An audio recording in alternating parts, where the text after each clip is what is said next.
Sir నమస్కారం. నమస్తే అండి. సార్ ఇవాళ ఎస్వి రంగారావు గారి జయంతి సార్. మరి ఈ సందర్భంగా అంటే ఆయన సినిమాల్లోకి ఏ విధంగా వచ్చారు, ఆ సినిమాల్లో ఆయన ప్రస్థానం ఏంటి, ఎన్టీ రామారావు గారు, ఏఎన్ఆర్ గారు, సావిత్రి గారితో ఆయనకున్న అనుబంధం ఏంటి, మొత్తం ఎంటర్ ఆయన సినీ జర్నీ గురించి మీ మాటల్లో సార్. ఎస్వి రంగారావు గారు తెలుగు తెర చేసుకున్నటువంటి పుణ్యం, తెలుగు తెరకి దొరికిన వరప్రసాదం ఆయన. అయితే తెలుగువాడిగా పుట్టడం ఆయన చేసుకున్న దురదృష్టం కావచ్చు. ఎందుకు దురదృష్టం అంటున్నానంటే, తెలుగు నటులలో, తెలుగు సినిమా నటులలో ఎస్వి రంగారావు గారి స్థాయి నటన, ఎస్వి రంగారావు గారి రేంజ్కి వెళ్ళినటువంటి నటుడు ఆ జనరేషన్లోనూ లేడు, ఆ తర్వాత జనరేషన్లోనూ ఎవరూ లేరు. ఇది వాస్తవం. కానీ ఆయనకి ఏ రకమైనటువంటి పురస్కారాలు దక్కలేదు. ప్రభుత్వం నుంచి ఆయనకు దక్కవలసినటువంటి ఏ గౌరవము దక్కలేదు. ఎటువంటి పద్మ పురస్కారాలు ఆయనకి వరించలేదు. కాబట్టి ఆయన ఏ హాలీవుడ్లోనో పుట్టుంటే, గుమ్మడి గారు అన్నట్టు, ఆయన రేంజ్ వేరుగా ఉండేది, ఆయన గౌరవం వేరే లెవెల్లో ఉండేది. కాబట్టి తెలుగువాడిగా పుట్టడం ఆయన చేసుకున్న దురదృష్టం. అయితే తెలుగు తెర పూర్వజన్మలో చేసుకున్న పుణ్యం కొద్దీ ఆయన తెలుగువాడిగా పుట్టాడు. తెలుగు తెరకి దొరికిన వరప్రసాదం ఎస్వి రంగారావు. ఆయన రేంజ్ ఏమిటంటే, పాతాళ భైరవ సినిమాలో నేపాళ మాంత్రికుడిగా ఒక క్యారెక్టర్ చేశాడు ఆయన. ఆ క్యారెక్టర్ చూసి ఇమ్మీడియట్ సినిమా పెళ్లి చేసి చూడు, అదే బ్యానర్లో వచ్చిన సినిమా, విజయ ప్రొడక్షన్స్ నుంచి కేవీ రెడ్డి గారు డైరెక్ట్ చేసిన సినిమా అది. ఎల్వి ప్రసాద్ గారు డైరెక్ట్ చేసినటువంటి పెళ్లి చేసి చూడు. పెళ్లి చేసి చూడులో వియన్న క్యారెక్టరు, పాతాళ భైరవలో నేపాళ మాంత్రికుడు క్యారెక్టరు చూస్తే ఈ రెండు పాత్రలు ఒకే నటుడు చేశాడా అని అనుమానం వచ్చే లెవెల్లో వేరియేషన్ చూపించగలిగాడు ఆయన. అది అనితర సాధ్యం, ఇంకొకటి వల్ల అయ్యే పని కాదు. స్టార్ హీరోలు ఉన్నారు తెలుగులో. నందమూరి తారక రామారావు గారు లాంటి మాస్ హీరోలు ఉన్నప్పటికీ ఆయన కేవలం మాస్ హీరో అని మాత్రమే కాదు, ఆయన కూడా అన్ని రకాల పాత్రలు చేశాడు. అయినప్పటికీ ఎస్వి రంగారావు గారి నటనలో ఒక న్యాచురల్ ఫ్లేవర్ ఉండదు. ఆయన ఆ క్యారెక్టర్లో ఇమిడిపోయేవాడు. అంటే తనని తాను ఆ క్యారెక్టర్లోకి ప్రవేశపెట్టుకోవడానికి కుంచుకుపోయేవాడు. ఒక్కొక్కసారి ఆ పాత్ర కోసం ఎక్స్పాండ్ అయ్యేవాడు. ఏమిటి మనిషి అని అనుమానం వస్తుంది. ఈ క్యారెక్టర్లో చూసిన మనిషినైనా నిన్న మనం ఇలా చూసామని డౌట్ వచ్చేలాగా ఉంటుంది ఆయన పాత్రల్ని పోషించిన తీరు. అది ఇంకెవరి వల్ల సాధ్యం కాల. మీరు ఎన్టీ రామారావు గారు ఏ క్యారెక్టర్ చేసినా ఎన్టీ రామారావు ఏదో మేరకు కనిపిస్తాడు. శివాజీ గణేశన్ గారు ఏ క్యారెక్టర్ చేసినా శివాజీ డామినేట్ అవుతాడు. ఎస్వి రంగారావు గారిలో అది లేదు. అందుకు ఆయన ప్రత్యేకం. అదే ఆయన ప్రత్యేకత కూడా. ఆయన కృష్ణా జిల్లా నూజివీడి నుంచి మొదలైంది ఆయన ప్రయాణం. ఆయన చదువు నూజివీడిలో ప్రారంభమయ్యి మెడ్రాస్లో కొనసాగి, అక్కడి నుంచి ఇంటర్మీడియట్ వచ్చి విశాఖపట్నంలో చేసి డిగ్రీ కాకినాడలో చేశాడు ఆయన, బిఎస్సి. కాకినాడలో చదువుకుంటున్నటువంటి టైంలో యంగ్ మ్యాన్ హ్యాపీ క్లబ్ అనేటువంటి ఒక నాటక సమాజంతో ఆయనకు పరిచయం ఏర్పడింది. అక్కడ పీష్వా నారాయణరావు వధ లాంటి నాటకాల్లో ఆయన ముసలి పాత్రలు పోషించాడు 16 ఏళ్ల వయసులో. అది ఒక విచిత్రమైనటువంటి పరిస్థితి. అలాగే షేక్స్పియర్ గారి ప్లేస్, ఇంగ్లీష్ ప్లేస్లో కూడా ఆయన యాక్ట్ చేశాడు. ఇది ఆయన నాటకాలతో ఆయనకున్నటువంటి పరిచయం, రంగస్థలంతో ఆయనకున్నటువంటి పరిచయం. ఈ పరిచయంలో నుంచి ఆయన సమీప బంధువు ఒక ఆయన సినిమా తీస్తూ ఈయన్ని హీరోగా తీసుకున్నాడు. ఈ బిఎస్సి అయిపోయిన తర్వాత ఆయనకి ఫైర్ సర్వీస్లో జాబ్ వచ్చింది విజయనగరంలో. ఆ ఉద్యోగంలో ప్రవేశించి నడుస్తూ ఉన్న టైంలో ఆయనకి వరూధిని అనేటువంటి సినిమాలో హీరో క్యారెక్టర్కి ఆఫర్ వచ్చింది. వెళ్ళాడు, చేశారు. కానీ ఆ సినిమా వర్కౌట్ అవ్వలేదు. 1946లో రిలీజ్ అయింది. అయిపోయిన తర్వాత ఆ సినిమా ఫెయిల్యూర్ తర్వాత ఆయన జంషెడ్పూర్ వెళ్ళి టాటా కంపెనీలో జాయిన్ అయిపోయాడు ఉద్యోగంలో. అయితే జంషెడ్పూర్లో తెలుగు అసోసియేషన్ ఉండేది, తెలుగు వాళ్ళ అసోసియేషన్. దాని తరఫున నాటకాలు వేసేవాడు అక్కడ. ఈ క్రమంలో యంగ్ మ్యాన్ హ్యాపీ క్లబ్లో కాకినాడలో ఆయన నాటకాలు వేసే రోజుల్లో అక్కడ బిఏ సుబ్బారావు గారు రెగ్యులర్గా వచ్చేవాడు. బిఏ సుబ్బారావు గారికి ఏమిటి కాకినాడతో రిలేషను అంటే ఆయన రైల్వేస్లో టికెట్ కలెక్టర్గా పనిచేసేవాడు. పనిచేస్తూ నాటకాలు వీటి మీద కూడా ప్రత్యేక శ్రద్ధ ఉండేది ఆయనకి. ఆ తర్వాత ఆయన సినిమాల్లోకి వెళ్ళాడు, ప్రొడ్యూసర్, డైరెక్టర్ అయ్యాడు. ఎన్టీ రామారావు గారికి మొదటిసారి హీరో ఛాన్స్ ఇచ్చింది ఆయనే, పల్లెటూరు పిల్ల సినిమాలో. అంతకుముందు మన దేశం అనేటువంటి సినిమాలో ఆయన యాక్ట్ చేశాడు. ఆ బిఏ సుబ్బారావు గారికి యంగ్ మ్యాన్ హ్యాపీ క్లబ్ ద్వారా ఎస్వి రంగారావు పరిచయం. ఈయన వరూధిని ఫెయిల్యూర్తో వెళ్ళిపోయి ఉన్నాడు అనే విషయం తెలుసుకుని పల్లెటూరు పిల్లలో యాక్ట్ చేయడానికి ఎస్వీఆర్ని పిలిచాడు ఆయన. అయితే ఆయన పిలిచే సమయానికి రంగారావు గారి తండ్రి గారికి ఆరోగ్యం బాగోక అక్కడికి వెళ్లాల్సి వచ్చింది. ఆయన కన్ను మూశారు, అంత్యక్రియలు, ఆ వ్యవహారాలన్నీ పూర్తి చేసుకుని వెనక్కి వచ్చేసరికి టైం అయిపోయింది. ఈ లోపు ఈ క్యారెక్టర్ వేరే వాళ్ళకి వెళ్ళిపోయింది. ఈయన కోసం అనుకున్నటువంటి క్యారెక్టరు ఇంకొక సుబ్బారావు అనేటువంటి ఇంకో నటుడికి వెళ్ళిపోయింది. వెళ్ళిపోయిన తర్వాత ఈయన అక్కడికి వెళ్ళి కలిశాడు బిఏ సుబ్బారావు గారు. కలిసినప్పుడు ఆయన ఏంటంటే ఇందులో ఒక ముసలి దొంగ పాత్ర ఉంది, అంటే సమాజాన్ని తన కోణంలోంచి తాను దర్శించేటువంటి ఒక క్యారెక్టర్ ఉంది, అది చేసేయన్నాడు. ఈయనకి ముసలి పాత్ర చేయటం అనేది రంగస్థలం మీదే అలవాటు కాబట్టి ఆయనని నో చెప్పలేదు, చేశాడు. చేసిన తర్వాత మెడ్రాస్లో ఆయన జీవితం ప్రారంభమైంది పల్లెటూరు పిల్లతో.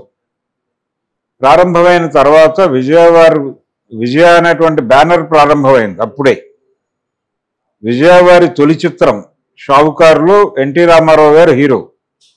అందులో సున్నం రంగడు అనేటువంటి ఒక రౌడీ క్యారెక్టర్ ఎస్వి రంగారావుతో చేయించారు.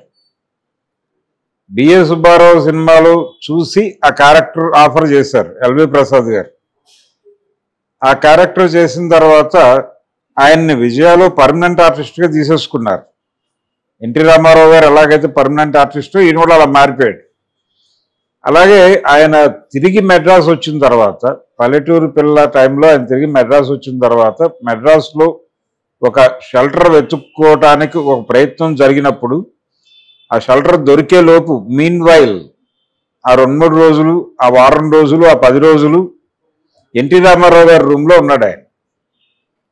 రామారావు గారు, టీవీ రాజు గారు, తాతినేని ప్రకాశ్రావు గారు కలిసి ఒక ఇంట్లో ఉంటుంటే ఈయన కూడా వెళ్ళి అక్కడ తలదాచుకుని తర్వాత తన షెల్టర్ తాను చూసుకున్నాడు. అలా ఒక రిలేషన్ ఉండేది ఎన్టీఆర్తో ఎస్వి రంగారావుకి. అయినప్పటికీ రంగారావు గారిలోని నటుడి పట్ల చాలా విధేయతతో ఉండేవాడు ఎన్టీఆర్. చాలా సినిమాల్లో వాళ్ళిద్దరి మధ్య ఆ పోటీ కనిపిస్తుంది. ఎస్వి రంగారావు గారిని టార్గెట్గా పెట్టుకున్నట్టుగా కనిపిస్తాడు కొన్ని సందర్భాల్లో ఎన్టీఆర్. అంటే ఆయన చేసిన పాత్రలు తను చేయాలని తపన పట్టడం. ఆయనకి నర్తనశాలలో కీచకుడి పాత్రకి విపరీతమైన పేరు వచ్చింది. జకార్తా ఫిల్మ్ ఫెస్టివల్లో ఆయన ప్రత్యేకంగా పిలిచి సత్కరించారు. అక్కడ ఈ లెవెల్ పెర్ఫార్మెన్స్ చేశాడు ఆయన. అది చూసి తాను కూడా కీచకుడు చేయాలి అనే ఉద్దేశంతో శ్రీమద్ విరాట పర్వం అనేటువంటి సినిమా తీశారు ఎన్టీ రామారావు. అలాగే ఆయన చేసినటువంటి అక్బర్ క్యారెక్టర్, నిజానికి దీనికి ఒక మాతృక ఉంది. పృథ్వీరాజ్ కపూర్ గారు యాక్ట్ చేశారు. పృథ్వీరాజ్ కపూర్ ఇన్ఫ్లుయెన్స్ ఎన్టీ రామారావు మీద ఉంది. అందుకని ఆయన అక్బర్ సలీం అనార్కలి అనే సినిమా తీశాడు తన బ్యానర్లోనే.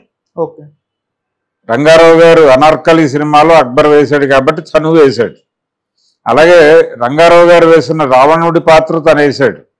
రంగారావు గారు వేసినటువంటి దుర్యోధనుడు తను వేశాడు. కానీ పౌరాణికం చేసినా, జానపదం చేసినా, సాంఘికం చేసినా, చారిత్రాత్మకం చేసినా, లేకపోతే యాక్షన్ క్రైమ్ సినిమా చేసిన రంగారావు గారిది ప్రత్యేక ముద్రే. ఆయన ఎటువంటి అంటే పెర్ఫార్మెన్స్లు ఎలా ఉండేదంటే పోటాపోటీ వీళ్ళ మధ్య. పాండవ వనవాసం సినిమాలో ఘంటసాల గారు చాలా ఫెరోషియస్గా పాడినటువంటి ఒక పద్యం నేపథ్యంలో భీముడు ప్రతిజ్ఞ చేస్తాడు. ఇది అంటే యుద్ధంలో నీ ఊరువులు పగలగొట్టి నెత్తురు తాగుతాను అని ఒక ప్రతిజ్ఞ చేస్తాడు. ఇది నడుస్తున్న టైంలో దుర్యోధనుడిగా రంగారావు గారు నటిస్తూ ఒక పాపులర్ డైలాగ్ ఉంటుంది, ధిక్ అసందర్భ ప్రలాపి అంటాడు ఆయన. ఈయన ఆవేశంగా చెప్పిన డైలాగు అంతకుముందు ఘంటసాల గారు చాలా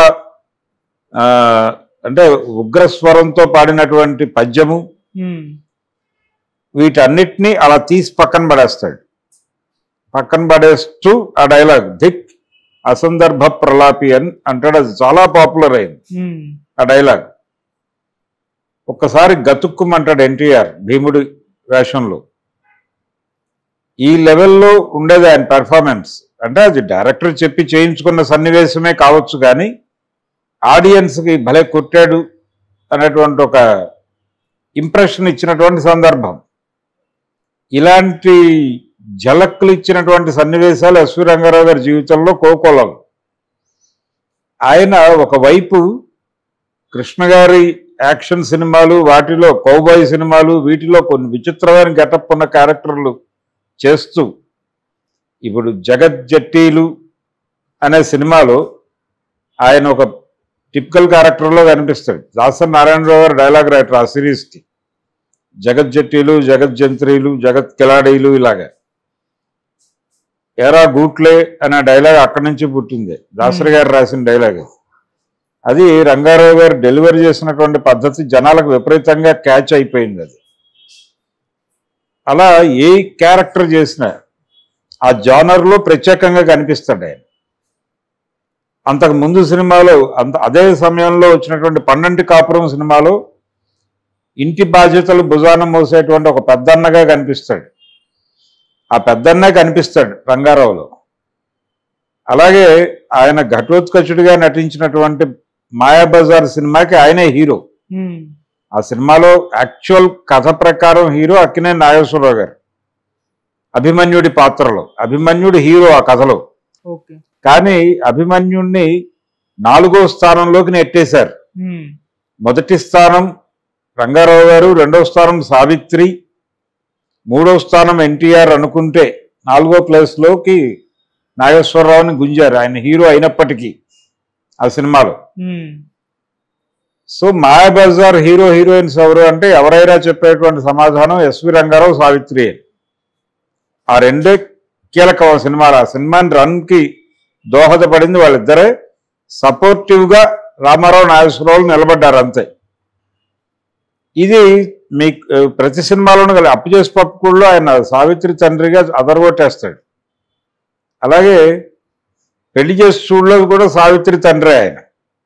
ఎల్వి ప్రసాద్ ఆ సినిమాకి ఈ సినిమాకి కూడా డైరెక్టర్. అయితే ఆ సినిమాలో ఆయన పక్క వాళ్ళకి హెల్ప్ చేయడం కోసం తను కష్టాల పాలైపోతూ ఉంటాడు.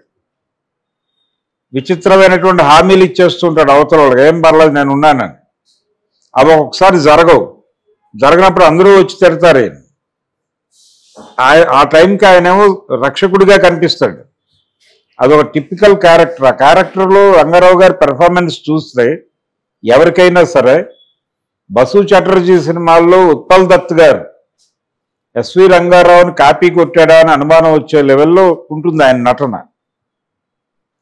ఇలా రంగారావు గారు హీరో పాత్రకి వచ్చినప్పటికీ ఇండస్ట్రీకి విలన్ గాను, క్యారెక్టర్ ఆర్టిస్ట్ గాను చాలా అద్భుతమైనటువంటి పెర్ఫార్మెన్స్తో తెలుగు తెరని మించిన కీర్తి సంపాదించాడు ఆయన.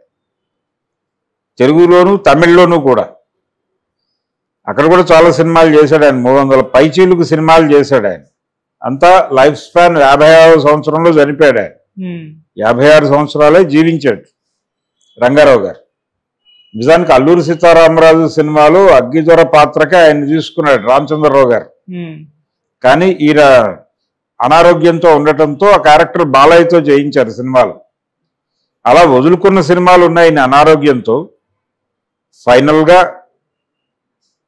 ఆయన తెలుగు తెర మీద అంటే ఎవరు చనిపోయినా కానీ ఈ లోటు తీర్చలేనిది, తీరనిది అని మాట్లాడుతూ ఉంటారు. అది మిగిలిన వాళ్ళ విషయాల్లో ఎంతవరకు నిజం అనేది పక్కన పెట్టేస్తే ఎస్వి రంగారావు గారి విషయంలో ఆయన లేని లోటు తీర్చటం సాధ్యం కాదు అనే స్టేట్మెంట్కి చాలా బలం ఉన్నటువంటి స్టేట్మెంట్, అది వాస్తవమైనటువంటి స్టేట్మెంట్ ఆయన విషయంలో. నిజంగానే ఆయన మరణం తెలుగు తెరకు తీరని లోటుగానే మారింది. ఆ తర్వాత ఆయన తరహాలో నటించేటువంటి నటులు చాలామంది వచ్చారు. సత్యనారాయణ గారు వచ్చాడు, గుమ్మడి గారు కొన్ని నెగిటివ్ పాజిటివ్ రోల్స్ చేశాడు. అయినప్పటికీ రంగారావు గారి ముద్ర మిస్ అయింది జనాల మనసుల్లో.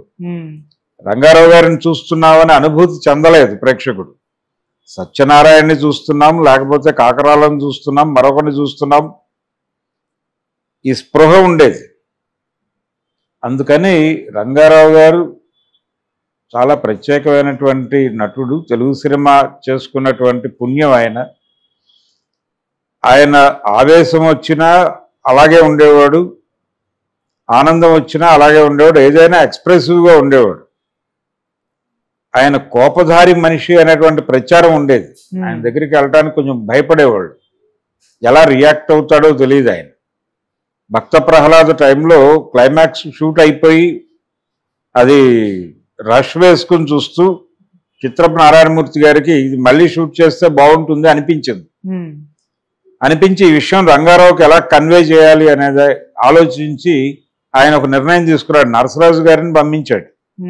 నరసరాజు గారు వెళ్ళి మీరు చాలా అద్భుతంగా నటించారు ఆ క్లైమాక్స్లో, కాకపోతే అక్కడ టెక్నికల్ టీం సరిగా పనిచేయకపోవడం వలన ఆ సీన్ అంత ఎఫెక్టివ్గా రాలేదు, మీ నటన అద్భుతమే కానీ టేకింగ్ బాగాలేదు,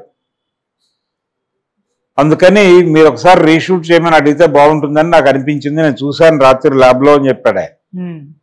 ఏదో లేండో వాళ్ళు చావాళ్ళు వస్తారన్నట్టుగా మాట్లాడాను. అలా కాదు, మీరు చెప్తే బాగుంటుంది, చేసింది మీరు కదా అన్నాడు. ఈయన ఫోన్ చేసి రీషూట్ పెట్టండి అని గొడవ చేశాడు. వాళ్ళు కోరుకుంది కూడా అదే, వాళ్ళు అది కోరుకుని ఈ డ్రామాని డిజైన్ చేశారు. ఆ విషయం ఈయనకు తెలియదు. ఈయన చాలా ఆవేశంగా వెళ్ళి చేశాడు ఆ రోజు. ఇలా ఉండేది. అలాగే నంది పురస్కారాలు ఆయన చదరంగం అనే సినిమా డైరెక్ట్ చేశాడు. ఆ చదరంగంకి ద్వితీయ ఉత్తమ చిత్రం కింద నంది పురస్కారం వచ్చింది. ప్రథమ చిత్రం కింద ఉత్తమ ప్రథమ చిత్రంగా ఆ సంవత్సరం సుడిగుండాల సినిమా వచ్చింది, అక్కినే నాగేశ్వరరావు గారు హైదరాబాద్లో కూర్చుని పైరవీలు చేసి తన సినిమాలకి అవార్డులు తెప్పించుకుంటున్నాడు అని బహిరంగంగా మీడియా ముందు రంగారావు గారు మాట్లాడేశాడు. ఆ తర్వాత ఆయన సుడిగుండాల సినిమా చూపించాడు ఆదుర్తి సుబ్బారావు గారు. చూసిన తర్వాత ఆయన మళ్ళీ మనసు మార్చుకుని అది కూడా చెప్పాడు ప్రెస్కి, నేను మొదట ఏదో కామెంట్ చేశాను కానీ ఇప్పుడు సినిమా చూశాను, మా సినిమా కంటే బెటర్గానే తీశారు అది అన్నాడు. అట్లా చదరంగంతో మొదలైంది. బాంధవ్యాలు అనేటువంటి సినిమాతో కొనసాగింది. బాంధవ్యాలు ఆయన ప్రమోట్ చేసినటువంటి హీరోల జాబితా ఒకటి ఉంది రంగారావు గారు. చంద్రమోహన్ ఆయనే ప్రమోట్ చేశాడు. అదే చంద్రమోహన్కి తన సినిమాలో అవకాశం ఇచ్చాడు. బాంధవ్యాల్లో ఆయన్ని లక్ష్మిని పేరు చేసి నటింపజేశాడు. ఇలా రంగారావు గారు ఎరా అంటే ఒక బీభత్సమే. ఆ లెవెల్ నటుడు, ఆ లెవెల్ వ్యక్తి. ఆయన అందరితోనూ చాలా పొలైట్గా ఉండేవాడు. అయితే కొన్ని విషయాల్లో క్రిటికల్గా కూడా ఉండేవాడు, టూ క్రిటికల్గా ఉండేవాడు. అది పక్కన పెట్టేస్తే రంగారావు గారితో పోల్చదగ్గటువంటి వ్యక్తి కానీ పోల్చదగినటువంటి నటుడు కానీ మరొకడు కనిపించాడు తెలుగు సినిమా పరిశ్రమలో. ఆయన తమిళ సినిమాల్లో కూడా యాక్ట్ చేశాడు. కానీ ఒక తెలుగువాడిగా తెలుగు వాళ్ళు గౌరవించాల్సినటువంటి సందర్భం, ఆ గౌరవాలని అందుకునేటువంటి అర్హత పుష్కలంగా కలిగినటువంటి నటుడు ఆయన.